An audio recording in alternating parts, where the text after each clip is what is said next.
Hi, everyone. My name is Anza Goodbar, and I'm from Denver, Colorado. I am a business coach and consultant and event strategist. I help authors and service providers learn how to use events to help monetize their business, build community, and bolster their brand. You can find out more about us at bankableevents.com. I'm the author, or I should say a contributing author to the book, Activate Your Life Volume 2. It's a compilation of 30 different coaches and consultants who have given their best tips to help activate your life, create higher performance, and be able to live the life of your dreams. And now I'm on to the next chapter. And, I think that you just touched on something that's really important too, is when you're hosting an event, you're inviting people into your network, into your connections, and you're giving them something that they wouldn't necessarily be able to get on their own. And that's a really powerful thing too, when you're looking at bringing people into your community, because they're so grateful for that opportunity to meet with that big name author or entertainer or actor, whatever it might be. And after the conference, we were out in the community and we heard people sharing how magical that was, how transformational that was. And you as an author, as a speaker, as an event host can offer those same kinds of transformative moments to your attendees as well. So many people don't host an event because they believe that they need a big name keynote speaker to put butts in seats. And that's a myth. And I want everyone to say out loud, that's a myth. I don't buy into that anymore, right? It's a myth. You have everything that you need to put on a value-packed, transformational event for your audience, provided you know who you're serving, the problem that they're solving, your unique solution, and you know the promise that you're going to deliver. As long as you stay true to those, you don't need to spend tens of thousands of dollars for a big name speaker. And every person, like small business owner that I have worked with who has paid lots and lots of money, did not get additional butts and seats because of the star power name. And so it's really, really not necessary to do. It's fun to do for sure, but it isn't necessary in order to build your brand, to build your community, and to monetize your own event. Welcome, everyone, to Living the Next Chapter. I have a wonderful guest today. If you've ever wondered, what would it be like to hold an event, or why would an event help me as an author, as a content creator? How can I leverage that? And I'd like to get advice from a fellow author as well. Boy, do we have somebody today for you. Welcome to our guest. Anza's with us today, and we are going to go down the path of using events and all of this great advice today. You're in the right place. So grab a coffee, grab a pen and a paper, and here we go. We're going to take some lessons today. Anza, welcome to the podcast. Hello. Hey, Dave. So good to be here. This is great. I'm so happy to have you on. And we're gonna jump right in because we got lots to talk about. I know that we've talked about this already, but can you just tell everybody where you are here in the world? Absolutely. I am in the mile-high city of Denver, Colorado. Nice. What keeps you in Denver, Colorado? What is it about that part of the world? Good, clean living. Oh, there you go. Yeah. It's really the view of the Front Range. The Rocky Mountains are so inspirational. Every time I think about moving away, I just don't know what I would do without that incredible view. It's like living on a movie set. Yeah, almost. There you go. Next right? best thing. That's amazing. Okay, so let's jump in and talk a little bit about what you do, because I don't think I've ever had anyone on the podcast in your area.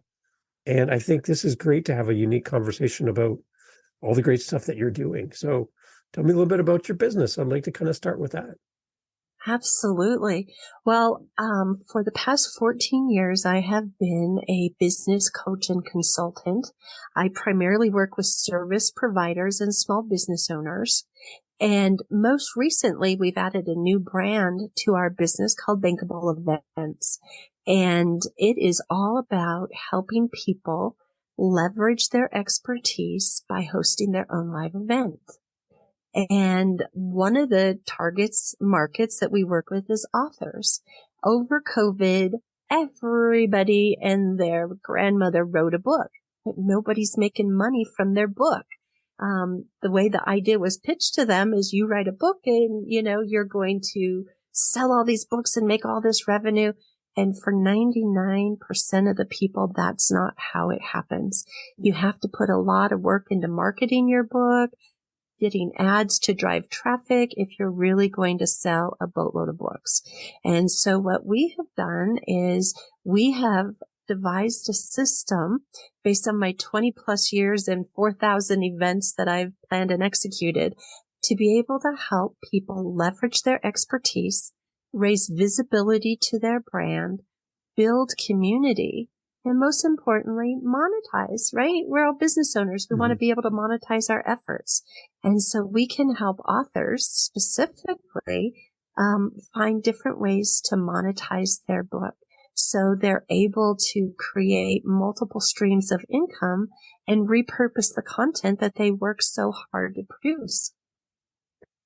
Okay, so Anza, when I think of events, I'm thinking of 20,000 people trying to find a seat in a big auditorium. You can hardly see the person up on the stage. They're so small and far away. Right. You get your swag bag, you sign in at a table, you get a name tag. And I'm thinking, as an author, I've just written a book and I've sold 3 copies. And here Dave and Anza are talking about start doing an event. Right. I'm just a new author. Like, is there different scales and sizes of events that we're going to be talking about and that you help people with? Like, are we talking like only the big events, or are we talking a whole range? No, we're talking a whole range. Okay. And I love that you jumped into the 20,000 person event because those are so much fun. Those are something that a group of authors might come together and collaborate to create. So all the pressure isn't on you to get butts in seats. But for a new author, they could turn their book into a workshop. They could speak to it from a panel of other authors on a stage. They could speak to their book on a podcast. Podcasts are such powerful platforms to grow your business, talk about what you do, your expertise, get people interested and excited to speak to you, right? You can turn your book into a digital course and create a passive stream of income. You could turn your book into a retreat experience. You could turn it into a half-day workshop, a 1 to 3 day event. And again, bring in some other people who have expertise around your area. And this is the important part. Share a similar ideal client so you're all working together to get in front of the right people, because you've got to be in front of the right people if you're going to monetize, whether you're selling your book solo, whether you're repurposing it and turning it into another format in order to monetize. That is the most important thing I want your listeners to walk away with today.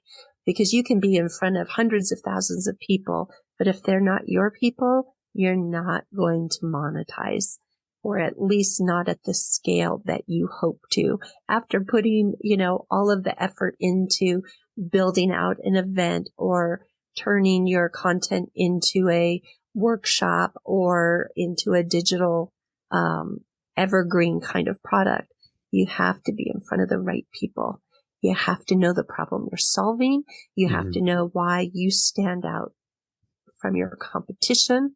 And, one of the things that we're excited about live events is people are craving face-to-face interaction after being cooped up with COVID and being lonely, working in their home offices. They want that face-to-face experience. And, and I'm sure you've heard this too. When I was a part of my first book, people were like, oh, you're an author. Oh my goodness. I could never do that. And in reality is, yes, if you wanted to, you definitely could. There's a lot of different paths to getting your book written, right? But when you're an event host, that takes your credibility and the perception of your level of expertise to an even higher level. And so you're bolstering your brand. You're positioning yourself as the go-to expert in your field, in your niche, in your industry, however you define that. And it really makes a difference when it comes to making an offer and, making sales, because people want to work with experts. They want to work with people who have the answer to their specific pain points. And by being an author and an event host, oh my goodness, that's a power-packed combination.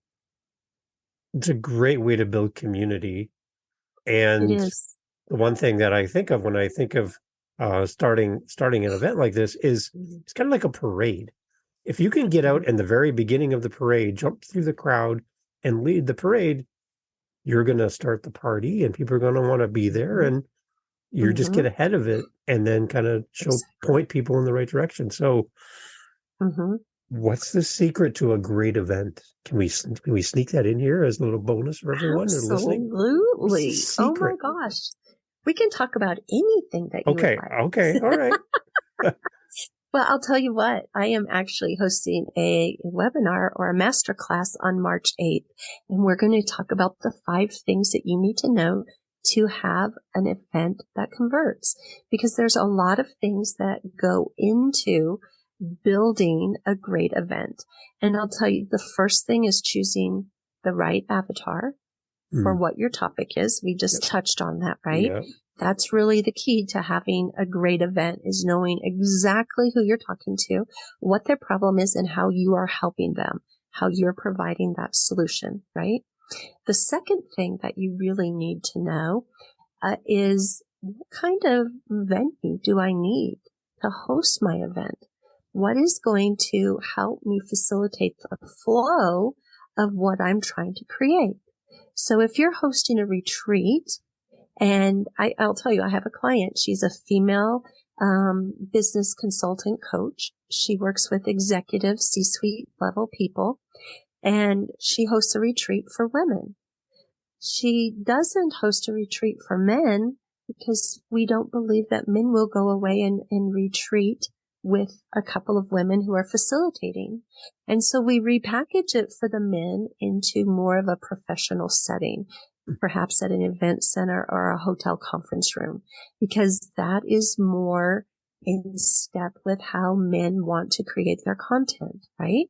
So if you're having a retreat, and you want women to get all touchy-feely, let their guard down and feel vulnerable, chances are women are not going to do that on such a deep transformational level in a hotel space that feels really sterile.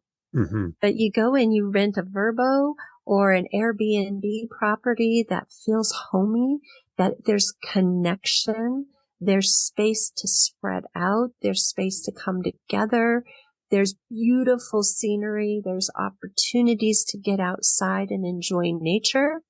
Those are the kinds of things that build into the experience. And so whether you're in a hotel conference room, whether you're in a Vrbo retreat center somewhere tucked away on the side of a mountain or on a beachfront property, you want to make sure that you're feeding into what you are hoping to provide. The next thing is, you want to have value. You want to have a lot of value. Yes, you want to be able to sell into something at the end of your event, but the only way you're going to do that is what I call the try before you buy method. You want people to have the best experience. You want them to feel planned for. You want them to feel like you know them on a personal level, even though this is probably the first time you've met them. So your content is really important. And again, that goes back to number 1, knowing the problem you're solving. But 2, what's the big promise that you're making? Because you want to make sure by the end of your event, regardless of your format, that you have held true and delivered that big promise.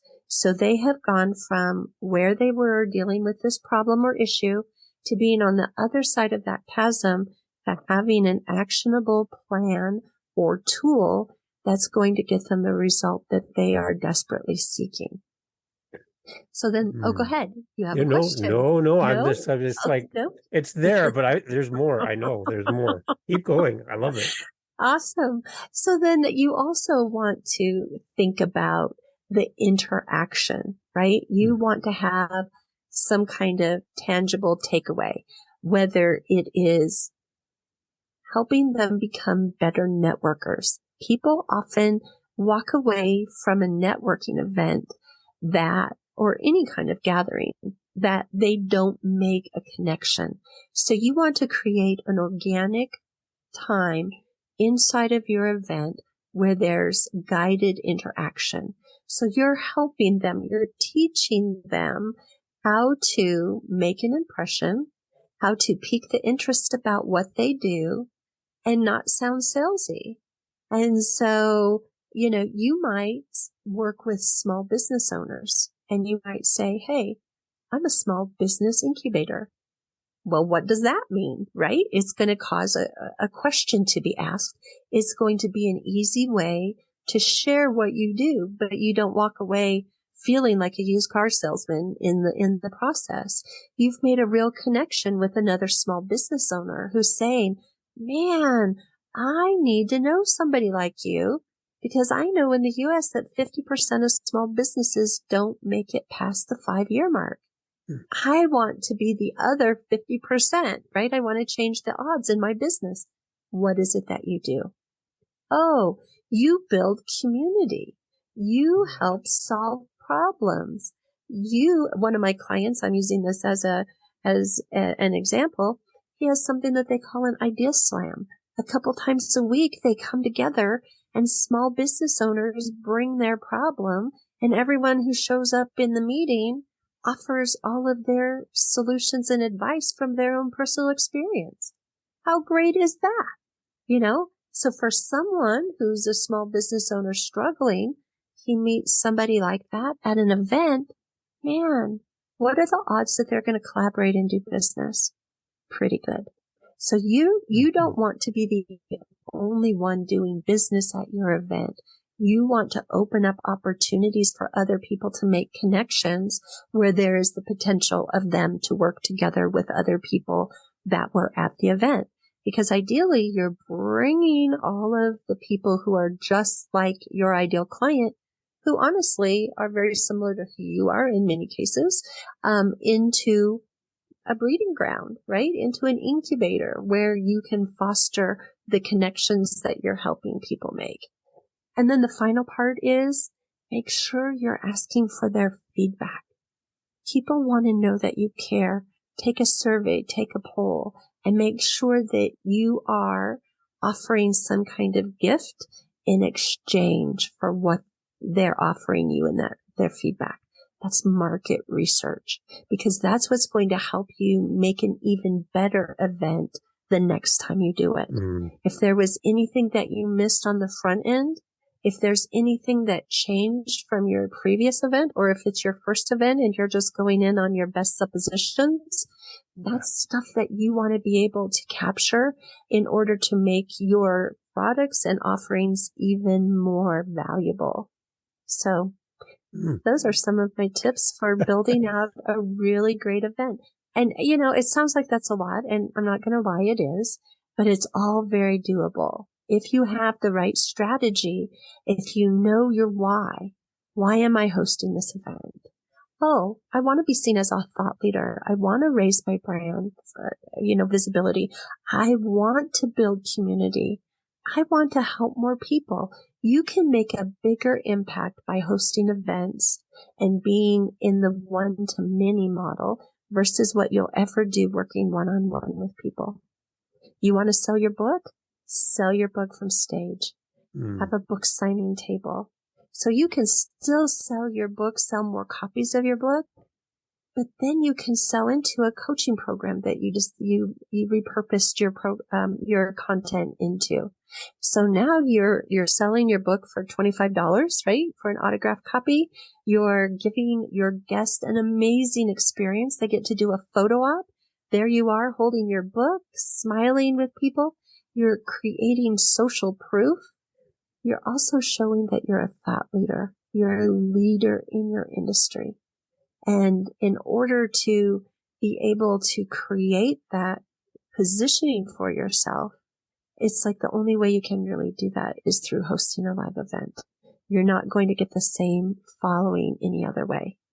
Speakers will tell you that speaking is the number one way to close more sales because you build the know, like, and trust factor much faster face to face. You build rapport more quickly because you have eye contact. And don't get me wrong, Zoom is going to be here forever, but you cannot replicate the energy at a retreat, in a conference room, at a retreat center on Zoom. You can't do it. You can still have great experiences. You can still have value added content. People can walk away with the transformation, but it's not the same as an in-person live event. What I like about events too is there's an investment on the part of the person coming to the event, whether there's a registration fee to come, or you've donated your time and travel expenses or something. You've made an investment to physically be there. You've left the office, whatever.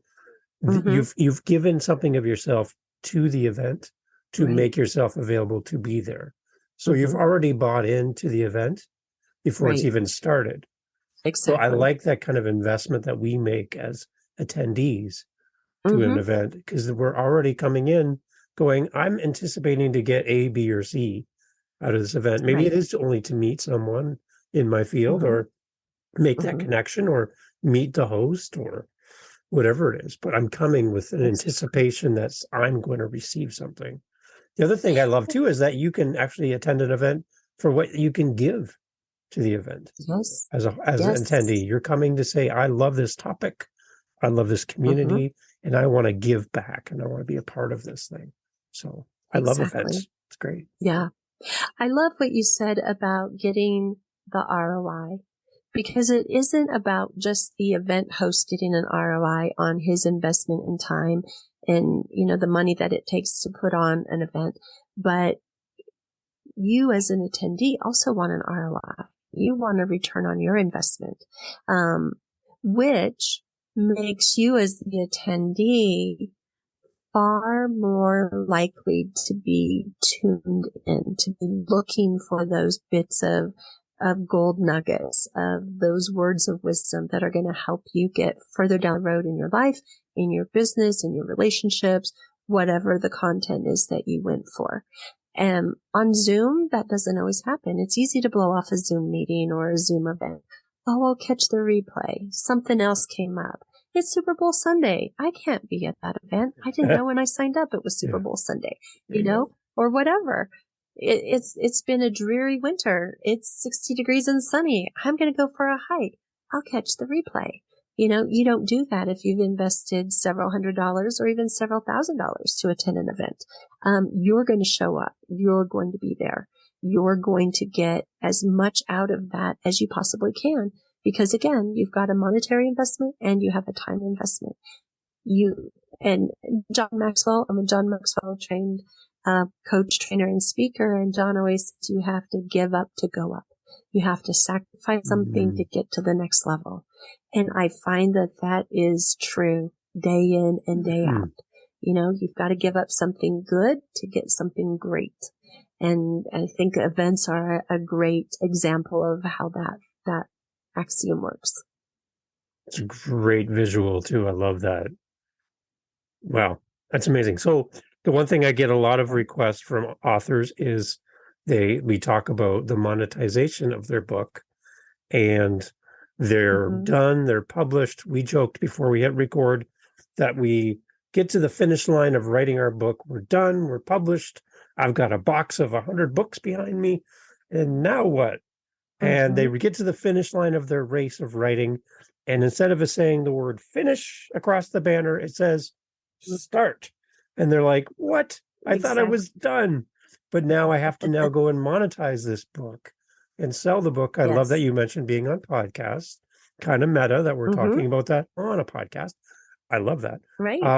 But you have offered something wonderful, and I want to bring it up now that you have a link to share what we're going to put in the show notes to grab a free gift from you. Can you talk a little bit about this amazing free gift? And you know how you go past like a deli and someone's standing outside with a plate and there's like free samples where you can try just a little bit to Yes. see if you like whatever it is they're selling? Maybe we can give them just a Yes. little sample of this free gift that we're talking about to entice our listeners to Sure. come and do the thing we're asking them to do. That makes sense? Absolutely. Awesome. Absolutely. Well, my gift is simply 5 ideas you need to use, and I'm stressing need to use, to monetize your book. Because they're all things that you need to take action on. We talked about some of those today. We touched on them a little bit, but there's a little bit more that you can do in order to monetize the book. Repackaging is a big part of it. You've got the content now to turn your book into multiple revenue streams, but you have to take action. Some of it might take some investment of money to make it happen. Some of it you can just simply create a program and be able to sell it without having to invest additional dollars to package something. But it's a great way. There are things that I have done with books that I've written. I've been a part of 8 different Amazon #1 best-selling books, and I have used content to help build my own business by repurposing the content and using that book as a, what do I want to say? A business card, right? It's opening doors for you to be able to have new opportunities. It gets your foot in the door, so to speak. So don't think about your book as being all done once you've published, once you've gone out and promoted, once you hit #1 bestseller. That's just the beginning of the journey. Now you need to look at what makes sense for you in your business. Why did you write this book? What were you hoping to do through authoring a book? Why does that matter to you? Why does it matter to who you're serving? And then you can start to make the choices of what's right for you. Does that mean that I need to create my own event? Do I need to do a live workshop? And, one of the things, and I'm going to just touch on this, is you have this content. You can reuse it and reuse it. Maybe you do a workshop. Maybe you invest in making a video recording of it. That now becomes bonus material for maybe a coaching program that you put together in the next year or 2. So once you have it, you can use it over and over and over again. You can turn it into a lead magnet. A lot of lead magnets I have seen recently this is a $4.97 value. Today you get it for $27 or $47. And so if your content is evergreen, and I encourage people to have evergreen products in their mix of products, you can repackage and reuse it for different situations. Gosh, I should add these to my list now that I'm thinking out loud. Just keep having new ideas. I love it. It's one of the business building tools that people are using in the coaching consulting service provider space is they're doing giveaways to help build their email list. You could use one of these in a giveaway program. It's not costing you anything to do it, and you're adding tons of value. Give it away as a gift and bring more people into your circle that you can then sell new products and services to down the road. So really the ideas are endless. It really just depends on what your goal is with your book, who you're serving, the impact that you want to make, and, how it makes sense to repurpose that content for future uses. At what point should an author start considering how they're going to monetize their book? When they start writing their book. Mm-hmm. Seriously, when you have the idea for what you're doing, you want to think about that, because that's how you're building out your sales funnel, right? I write a book. The book leads you to, let's say, buying a digital course. The digital course gets you into a workshop. The workshop gets you into a bigger event. The bigger event you sell into a group coaching program or what have you. That's just an example of what that could look like. So it's a stepping stone. It's the first stepping stone to get people into a larger yes as you go along. So you want to make sure, that your book is very topical, that there's a need for the solution that you're doing. And you want to think about, how do you want to position yourself by writing this book? What are you hoping to accomplish as the bigger ends to the means, right?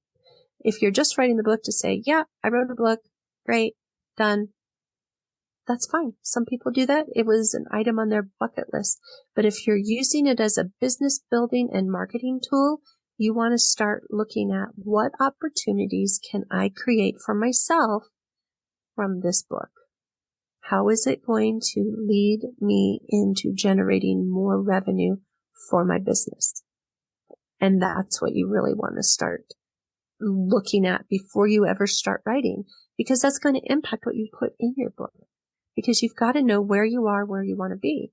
And as the business consultant inside of me, that's why you want to have a business plan, right? Mm-hmm. This is where you are. This is where you want to be. This is the path we're taking to get there. And so as you start to build out that book, you want to make sure that it's in alignment with what you're doing with your business plan. Because if it's not in alignment, one of those two things need to change. You need to change the focus of what you're writing about and the path you're leading people through, or you need to change and pivot what you have in your business plan so you're not working at odds with your project and your direction with where you believe you want to take your business over the next 3 to 5 years. And I think what partners with that really well is the sense of building community at the same time, right? Yes. You write this book in a vacuum. You're out in the hills of Denver, Colorado, in a cabin. You write your book, and you've told no one about it. Book's done. It's on Amazon or wherever it is, and you haven't sold anything because you have no community. So exactly. The one thing that I heard somebody say is, if you think you have community, but you haven't built one, it's kind of like, you're not leading anybody. You're basically just going for a walk by yourself because there's no one behind you. So you need to kind of build that community base behind you at the same time that you were thinking about monetizing. You're monetized to who? So you kind of need to start working on that community at the same time of starting and writing your book, not at the end, but take people along on the journey with you. Right? Build that community as you go. And then when your book is ready or the event date is coming up, now you can talk to your community about that. So let's talk about the importance of having that community. What are you seeing? I hate the term list building. And I know that it's the buzzword, but everybody talks about it. When you're building a list, there's no face. There's no human aspect to it. And so I really love the idea of building community, because that implies that we're in this together. We're on this journey together. We belong somewhere, to something, to a cause that's bigger than what we can do on our own, right? We build in the opportunity to collaborate when we're in a community. We have the opportunity to serve. We have the opportunity to ask for help. And so those are really important things. And when I did my very first book project, one of the strategies that we used was bringing our community along with us. So, creating a social media campaign. Hey guys, I'm writing a book. I'm writing about this. Hey guys, we're working on the cover. Here's some samples. What do you think? Because you're doing market research at the same time. And I'll tell you, with the first book, the market research bore out a cover that none of the rest of us liked. But we know that buying books is very visual. So we went with the cover that our audiences collectively chose. Wow. Right? Yeah. Brilliant. Simple, but brilliant, right? Yay! This is the one that we did. Oh, you know what? I'm working with a writing coach. I ran into some trouble writing, couldn't get my thoughts out of my head onto paper. Wow, this writing coach was so great to work with. So now you're opening up the door to say, hey, you want to write a book? You don't have to do it on your own. There's people out there to help you. Oh, you know what? I could give you a referral to this contact who helped me get over my hurdle to get this thing done, right? Well, great. Now my chapter's done or my book is done. It's going to editing. What's happening in editing? Oh my gosh. We went through 2 or 3 revisions. We're getting so close. Oh my gosh. We can now set a launch date. And then when you're ready to launch the book, people are ready to buy it. They want to support you. They want to see you successful. And you brought them along the way. Yeah. You brought them along the way. And one of the mistakes that I see people do is they undervalue talking about it repeatedly. The thing that you have to keep in mind is that only about 6.5% of the people in your community on social media actually see what you're posting. Yeah. So you want to over communicate. I'm going to say that again. Over communicate what you're doing. Overshare, because such a small percentage of people are actually seeing it. You want to make sure that you get a good cross section of people in your community to see what you're doing. And that's what builds your community when you bring them along. Share how tough it is. Not everybody has a journalism degree or works in copywriting. Writing can be hard. You have to be vulnerable when you're telling your story. The first book I was a part of was about going from resistance to resilience. And the book was all women who had undergone something very difficult in their life, sharing how they got through it and to the other side. It was hard. It was really hard. But you know what? At the end of it, changed a lot of lives. There were some powerful stories in there. And for me as the author, that event no longer defined me. It became an event that just was. It brought healing that I never expected from being a part of that project. And so when you can share those types of things, it humanizes you with your audience. It gives them the courage, the inspiration, the motivation to take action and maybe share their story too. Oh, if he or she did that, I could do that. I thought it would be too hard to share my story. I thought there would be shame, embarrassment, humiliation, tears, gnashing of teeth, whatever, right? No, it's a great tool because that is attracting your people to you. If that's what you're dealing with, you want to make sure that you're sharing those stories that are going to build that connection and strengthen your community. And that's how we do it. And that's why authors write books, right? To share stories. Yeah. And I love the idea of the monetization piece and advertising and talking about yourself. And if sometimes it might feel salesy, it might feel a little like, oh, I don't want to bother people with my book or my event. But at the same time, we mentioned it's Super Bowl weekend, and the commercials are like a big hit at Super Bowl. And there's people advertising. There's big businesses that everybody knows that still advertise. Right? Everyone knows company A, B, and C. Oh, we know them. We can tell you, they could sing you their jingle. We could tell you their tagline. We know everything about them, but they still advertise.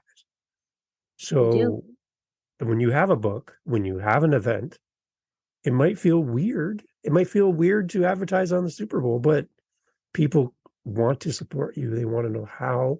They want to be with you and follow you on the journey. A good example on that, my wife's sister went to high school here in Ontario, Canada. There was a student in her class who was a class clown who didn't really take his studies seriously and actually said to the teacher in one class, I don't need any of this because I'm going to be a famous actor one day. And everybody laughed. And his name is Jim Carrey. So Yeah, he was right. He didn't need to Yeah. learn science. He's pretty well he's doing okay. He's doing all right. He's doing okay. And the one thing that people I love is when people can say a story like I just shared. I remember this person, this author, this event planner, whatever, this host. I remember them when, Mm-hmm. and they share that story because I've been with them from the beginning and I followed their Mm-hmm. journey all the way up to where they are today. And I'm not just a Mm-hmm. fan, I was there for the early days. And I've been Mm-hmm. here in their community, watching them develop and grow. And, and I've been along for the whole thing. So I'm a super Mm-hmm. fan, right? I have Absolutely. stories about this person, right? Yep. So I'm in Yep. the audience cheering you on, saying, write another book, do the next Mm-hmm. thing. I'm here with you. And I Mm-hmm. love that community sense, kind of rising up and supporting somebody in their journey. So the stuff we're talking about today really kind of feels like that. Let's build that community and let's have Mm-hmm. them carry us to the next part, to the next chapter, as we kind of talk about. To the next chapter. Right. That's right. That's right. And, you know, I think that you just touched on something that's really important too, is when you're hosting an event, you're inviting people into your network, into your connections, and you're giving them something that they wouldn't necessarily be able to get on their own. And that's a really powerful thing too, when you're looking at bringing people into your community, because they're so grateful for that opportunity, to meet with that big name author or entertainer or actor, whatever it might be. When, when I was in the faith-based world, we worked with Stephen Curtis Chapman, Michael W. Smith, For Him, Point of Grace, DC Talk. And we did, Yay! as I know, super fun, Wow. right? This was back in the 90s. And at the time I was doing arena events for parents and teens. And so as part of the Get the Teen Excited, they were able to come to a concert on Friday night, and then Saturday it was workshops and interaction and whatnot. And, you know, the kids never would have wanted to come to a conference with their parents ever. Not something they would want to do. But they got to go see some really cool entertainers, Nice. which opened them up for what was to come the next day. And it was all about teaching parents and teens to have better communication. The things that came out of those conferences, the lives that were changed. I mean, I could talk to you for a week about the stories from those events, but it bonded families together. It bonded people together.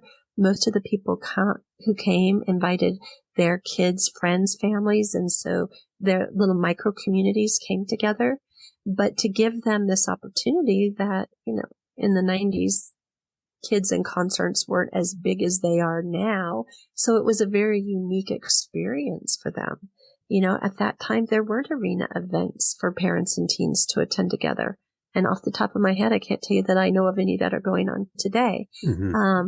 But it was an amazing experience. And after the conference, we were out in the community and we heard people sharing how magical that was, how transformational that was. And you as an author, as a speaker, as an event host can offer those same kinds of transformative moments to your attendees as well. A photo op, you know, it's a small thing, but it's got a big impact. It's got a big impact. You know, I look back at pictures. I was a huge ice skating fan. I loved the Olympics. I loved professional ice skating shows. One of the events, well, several of the events that I did, we had, I was in Colorado Springs at the time. They have a place called the Broadmoor Skate Club where they train future Olympic skaters. So we would bring in these Olympic hopefuls to do an ice show. We did dinner on that ice. And so they would dance in the middle of the tables, super fun. And then we would bring in actual Olympic champions and professional ice skaters. I got to meet all of my ice skating heroes from years of watching them. They came and they performed at events that I planned. Then I got to take pictures with them. And it was like, how cool is this? These are some of my athletic idols, right? I was an ice skater as a little girl. I aspired to be like them. And, everybody at the event had such an amazing time. Even if they weren't ice skating fans, they got the wow factor. And as an author, you have that same potential wow factor for your community and your audience. So don't undersell. This is something else I want to hit on too. So many people don't host an event because they believe that they need a big name keynote speaker to put butts in seats. And that's a myth. And I want everyone to say out loud, that's a myth. I don't buy into that anymore, right? Yep. Okay. It's a myth. You have everything that you need to put on a value-packed, transformational event for your audience, provided you know who you're serving, the problem that they're solving, your unique solution, and you know the promise that you're going to deliver.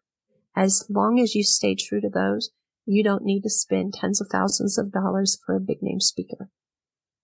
And every person, like small business owner that I have worked with who has paid lots and lots of money, did not get additional butts and seats because of the star power name. And so it's really, really not necessary to do. It's fun to do for sure, but it isn't necessary in order to build your brand, to build your community, and to monetize your own event. Wow. And so this is such great information for, again, like I talked to you, I've had many authors come on and they're just like, they're overwhelmed by what do I do now that I'm published, and the tools that you're offering, being able to come out and grab these 5 ideas you need to use to monetize your book. And all the information we've talked about, I think is just so much value and practical things that we can do. And I love that we're not talking again about a 20,000 person event. We can be talking about a 2, 3, 5 people getting together and going through a workshop, right?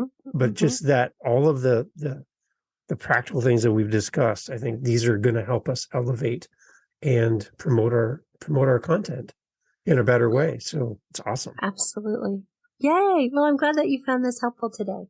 It's great. Okay, so where do we find you? Let's give all that great information as well. We'll put it in the show notes so people can click and come to you. But tell us where we can find you, and when we find you, what is it going to be like to work with you? I'd love to know that as well. Oh, awesome. Well, you can find me by searching Anza Goodbar.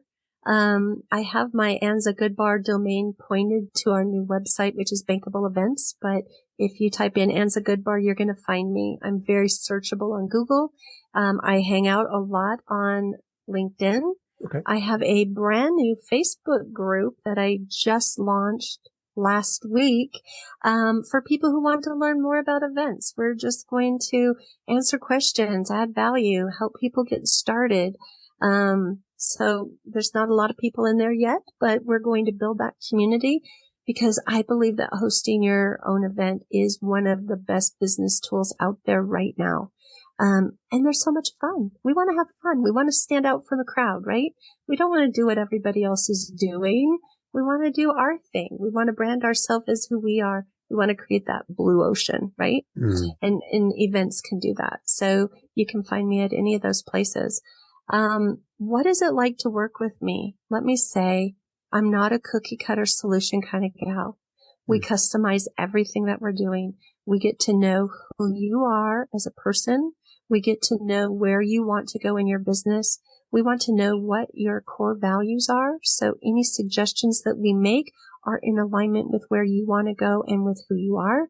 And then we put together a package that's going to help you achieve those goals. So people hire us simply for strategy. Some people already have a team that can help them do the copywriting, the planning, the admin, whatever. So you can come to us. We can help you strategize. We also have a done for you service where it's like, hey, not interested in planning my own event. I want to host it, but don't want to do the work behind it. You can hire our team. We have several event planners with tens of years of experience each who can help plan. And then you can also hire us to come on site and execute for you as well. One of the fun things that we have is a group of speakers who, if you need speakers to come to your events, on our website, I have a tab of speakers, and other collaborators in my world are wanting to add their speakers on our site too. And I also have like 35,000 people in my network who are trained professional speakers, trainers, teachers. And so I can do a call for speakers to help you bring professional, quality, value-add speakers to your events if you don't want to do it on your own. We can help you with something from as small as a retreat, a workshop, all the way up to a 20,000 person arena event. I can tell you in my 20 plus years and 4,000 events, there's not a lot that I haven't done. And so we've probably done it or a version of it, but we want to customize it to who you are, because that's what's going to bring your people to the event. We don't want to do something that has necessarily just been done before. We might follow the success pattern for it, but it's going to come out feeling like you and not like, whoever else is out there in the industry, because that's the key. We want to tell your story through your event. We want to build your community through your story at your event. So if you're ever thinking, I would wish there was a conference or a workshop or an event about this certain area or niche, and there's nothing. I go to Google, I type it in, and there's nothing. There's nothing in my area of the world. And I'm like, oh, I wish somebody would make this event so I could build community. And you're talking to the screen, you're talking to your phone right now. Oh, I wish somebody would do this. Right. Maybe it's you. Right. Maybe it's you, and you need somebody to help you. And you're like, there's no way I can do this by myself. No, you're right. There's probably, you could do a lot better job if you reach out to my friend here and speak to Anza and her team and let them help you. You have the idea. This is a great resource. All the experts are here for you. I humbly suggest that if you have a great idea to build a community and no one else is doing it, then maybe it's you, and maybe you just need some help. And the person that you've been listening to for the last little bit is the person that can help you do it. So Anza, thank you for being part of the podcast. Oh, thank you so much for having me. This was a fun conversation. I know. I think we could just keep talking. I love it. And I love that you brought up Stephen Curtis Chapman, because he's one of my musical icons. I've met him several times and I love his music. So he's a great guitar player. Anyway, you got me there. I was like, what? So that was really cool that you dropped that name. That was great. Thank you for being part of the podcast. It's great to have you. Thank you so much. Awesome.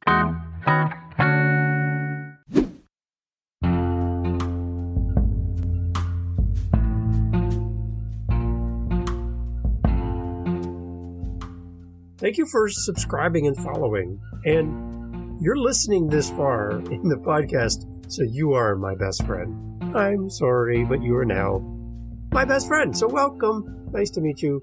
Thank you for being here. LivingTheNextChapter.com has a link on the website to our Facebook group. Are you on Facebook? Probably. You can go there and you can actually interact with our guests. You can talk to them. You can hear more about their journey, about their books. You can speak to them directly. You don't need me. You can come right over to livingthenextchapter.com, click on our Facebook link to our community. You can talk to other listeners of the podcast from around the world who are on Facebook. And, again, speak with our guests. Don't you want to speak to the guests you just heard from? Yeah, you can do that on Living the Next Chapter. Go over there. There's links to our Facebook group, and you're welcome to join. Thanks for listening.